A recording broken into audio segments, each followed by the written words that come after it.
Good morning everybody, I am Seema Kaushik and welcome back to this channel. आज का हमारा topic रहने वाला है, अभी हम profit and gain of business and profession ही कर रहे हैं एंड उसके अंदर हमने बहुत सारे टॉपिक्स तो कर लिए, लेकिन अभी एक टॉपिक जो बचता है वो है expenses not deductible in certain circumstances. Right, एक दो टॉपिक और हैं, आज हम फिनिश करने की कोशिश करेंगे पीजीपीपी को, profit and gain of business and profession को।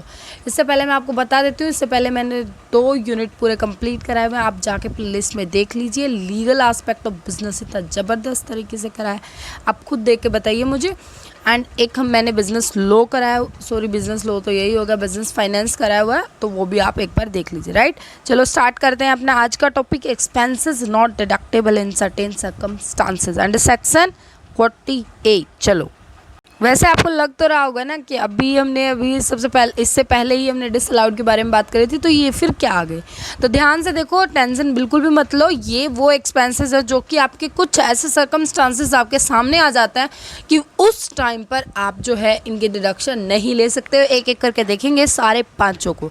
सबसे पहले आता है आपका एक्सेसिव पेमेंट। देखो, इनके सेक्शंस थोड़े से याद करने की कोशिश करिए, अगर आपके हो जाते हैं तो इससे अच्छी बात है नहीं। राइट, इससे पहला जो हम बात कर रहे हैं एक्सेसिव पेमेंट की बात कर रहे हैं, तो वो हमारा सेक्शन रहने वाला है सेक्शन 40A सब सेक्शन 2।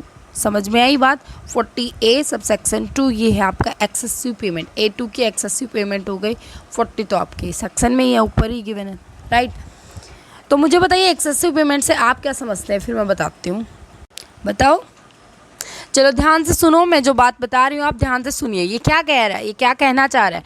कह रहा है एक्सेसिव पेमेंट, इसका मतलब आप ठहरे इंटेलिजेंट आदमी, तो आप क्या सोच रहे हो, आप थोड़ा सा मतलब पता है अपने माइंड में ये सोच रहे हो बहुत बहुत इंटेलिजेंट हूँ, आपको लग रहा है कि आप जो है वो डिडक्शन ले रहे हो अपने एक्सपेंडिचर की। राइट, तो आपने क्या कर दिया, अननेसेसरी आपने बढ़ाकर एक्सपेंडिचर दिखा दिए ताकि आपको ज़्यादा डिडक्शन मिल सके। बट हुआ क्या, उसके पीछे क्या हुआ जानते हो? उसके पीछे ये हुआ, इनकम टैक्स डिपार्टमेंट वालों ने बोला ज़्यादा ना हमें पागल बनाने की कोशिश मत करो, ये जो एक्सपेंडिचर आप दिखा रहे हो ये अनरीजनेबल है और हमें पता है रीजनेबल कौन से हैं, इसीलिए कृपया करके बेटा ज़्यादा पागल मत बनाओ।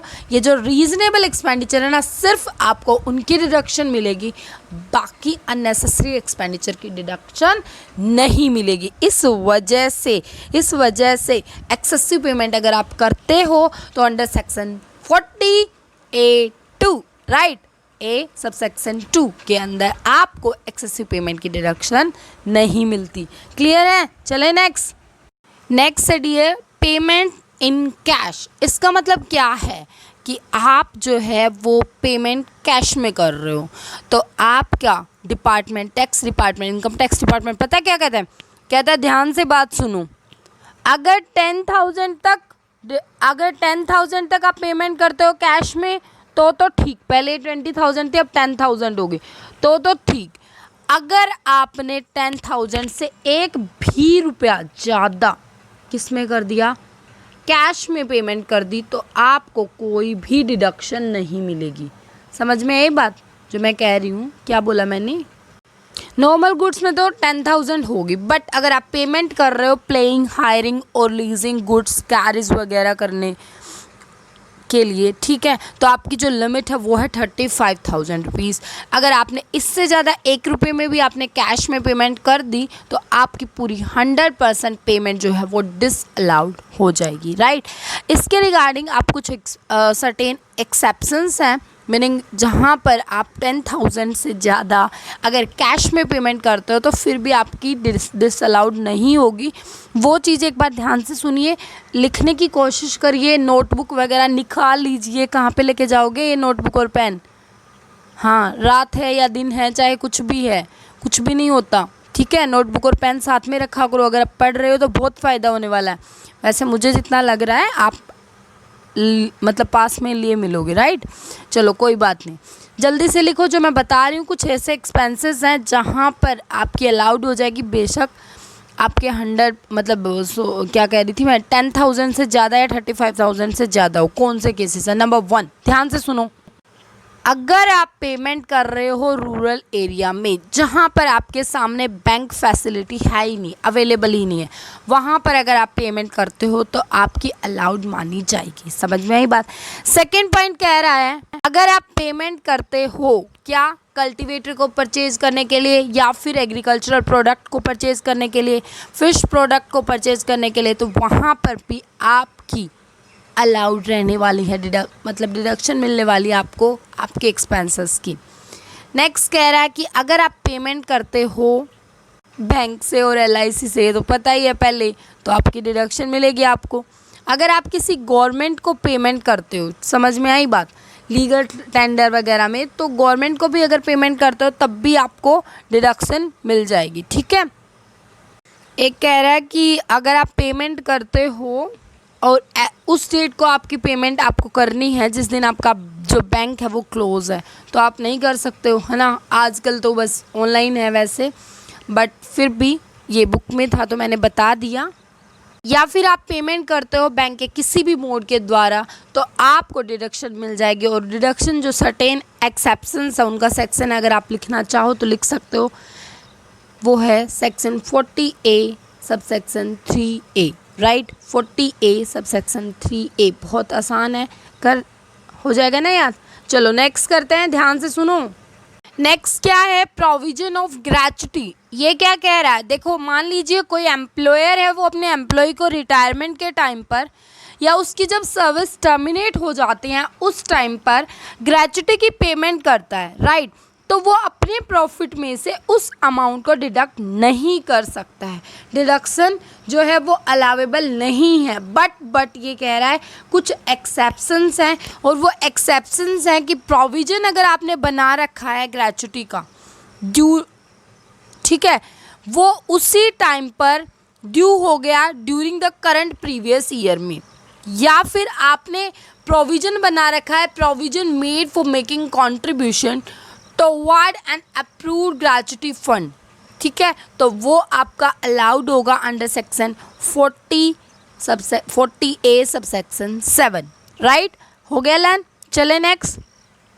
आपके सामने एक ऐसा सेक्शन आ गया जिसका हेड तो कुछ है ही नहीं, तो आपको लर्न करना पड़ेगा इसका हेड क्या है, राइट। बहुत लंबी सी लाइन थी इसलिए मैंने सोचा बता ही देती हूँ, याद रह जाएगा। सेक्शन 40A सबसेक्शन 9 का जो है ये सेक्शन बोलता है कि कुछ ऐसी डिडक्शन है जो कि अलाउेबल नहीं है, तो फिर हम डिडक्शन ही क्यों बोल रहे हैं उनको, ठीक है। तो वो क्या है कि अगर आप कुछ सम पे कर रहे हो, ठीक है, आप SSC हो, आप सम पे कर रहे हो, या फिर आपका एम्प्लॉयर कोई सम पे कर रहा है, तो याद रखना अगर आप ऐसा पेमेंट जो है वो अनअप्रूव्ड फंड में करते हो तो आपके सामने कोई भी डिडक्शन अलाउेबल नहीं है। अनअप्रूव्ड 9, तो याद रखना सेक्शन 40A सबसेक्शन 9, ठीक है। चलें आगे। अनअप्रूव्ड फंड याद हो गया। चलो कुछ अदर एक्सपेंसेस की बात कर लेते हैं जो कि हमारे डिसअलाउड हैं। ध्यान से सुनो, ये बात आपको लिखनी पड़ेगी एक एक करके। नंबर 1, ड्राइंग और पर्सनल एक्सपेंसेस ऑफ प्रोप्राइटर और प्रोफेशन। ये अलग से दिखाई दे रहा है कि आपने प्रोप्राइटर है, उसने आपकी जो बिज़नेस है वहाँ से ड्राइंग कर ली, मीनिंग अपने पर्सनल खर्चे के लिए कुछ पैसा निकाल लिया या जो भी कुछ किया, तो वो आपकी नहीं अलाउेबल नहीं है, क्योंकि उसके ऊपर आपको इंटरेस्ट भी मिलने वाला है और आपको वो अमाउंट भी मिलने वाली है। उसके बाद आता है amount paid as a charity और प्रेजेंट। यस, आप उपहार भेंट कर रहे हो, ठीक है, आप अपने फ्रेंड्स को गिफ्ट दे रहे हो। एक तो आप गिफ्ट दे रहे हो, एक तो सामने वाले के ऊपर एहसान चढ़ा रहे हो कि सामने वाले को फिर तुम्हें देना पड़ेगा, और दूसरी बात तुम चाह रहे हो कि तुम्हारे ऊपर टैक्स भी कम लगे। ना ना ना ना, ऐसा इनकम टैक्स डिपार्टमेंट नहीं चाहता।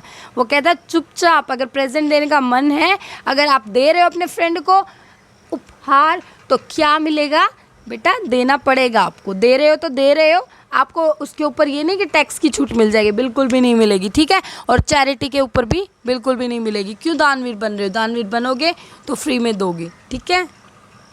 वैसे ना इतनी टेंशन मत लो, इसके सेक्शन 80C से लेकर 80U तक वहाँ पर चैरिटी से रिलेटेड आ जाएंगे सेक्शन, जहाँ पर आपको दानवीरों को भी डिडक्शन मिलेगी, तो टेंशन मत लो। चलो नेक्स्ट है, नेक्स्ट लिखो 4th नंबर पर past losses charge to P and L account, yes जो charge to P and L account है पास के लॉसेज उसकी भी डिडक्शन आपको नहीं मिलेगी।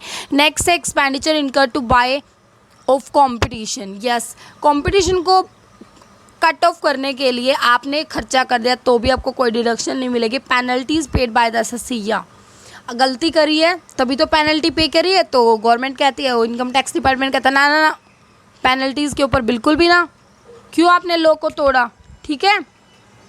उसके बाद आता है आपका contribution to a political party, ये हम कर चुके हैं कि अगर आप पॉलिटिकल पार्टी को नहीं, उसमें था पैम्पलेट छपवाने के लिए, यहाँ पर है कि अगर आप कंट्रीब्यूशन कर रहे हो। नेक्स्ट है expenditure on shifting of registered office, आपने क्या करा, आपने अपना रजिस्टर्ड ऑफिस कहीं पर शिफ्ट कर दिया और उसके लिए आपने खर्चा किया तो वो भी डिडक्टेबल नहीं है। अभी ख़त्म नहीं हुए, ध्यान से सुनो। नेक्स्ट है fees paid for increase of authorise capital, जो आपकी होते हैं ना, आपकी ऑथराइज कैपिटल होती है, वो है ऑथराइज कैपिटल, मतलब आपकी जो कंपनी उससे ज़्यादा आपको इशू नहीं कर सकती, कैपिटल पब्लिक में इशू नहीं कर सकती, मतलब पैसा उससे ज़्यादा मंगवा ही नहीं सकती ऑथराइज से ज़्यादा। लेकिन आपका जो है मन नहीं भर रहा, आपको कम लग रही है, ऑथराइज कैपिटल को बढ़ाने की कोशिश कर रहे हो और वहाँ पर अगर आप फीस पे कर रहे हो तो वो भी आपकी क्या है, डिसअलाउड है। नेक्स्ट करते हैं expenditure incurred for issuing shares, yes shares को इशू करने में आप जो खर्चा करते हो वो भी डिसअलाउड है। Payment made for acquisition of goodwill, आप अपनी गुडविल को नहीं किसी और की गुडविल को एक्वायर करने की कोशिश की जा रही है ऐसा, ठीक है। तो ऐसे केस में क्या होगा कि आप जो पेमेंट करोगे वो क्या है, डिसअलाउड, डिडक्ट नहीं होगी। नेक्स्ट है लास्ट है ये gift made on the occasion of marriage in the families of friends and others, yes marriage के ओकेजन पर आप क्या करके आए, आप एक गिफ्ट दे आए और गिफ्ट दे आए तो उसकी डिडक्शन अलावेबल नहीं है। यहाँ तक बहुत अच्छे से क्लियर हो गया। करें एक टॉपिक और या कल करें, चलो कल कर देंगे और पूरा का पूरा फिनिश करेंगे। इस वजह से यहीं पर मैं ख़त्म करती हूँ आपका आज का लेक्चर। और अगर अच्छी वीडियो लगे तो एक लाइक मार दिया करो, शेयर कर दिया करो, एक कमेंट नीचे दमदार सा मार दिया करो, ठीक है। And thank you so much guys, bye bye, take care.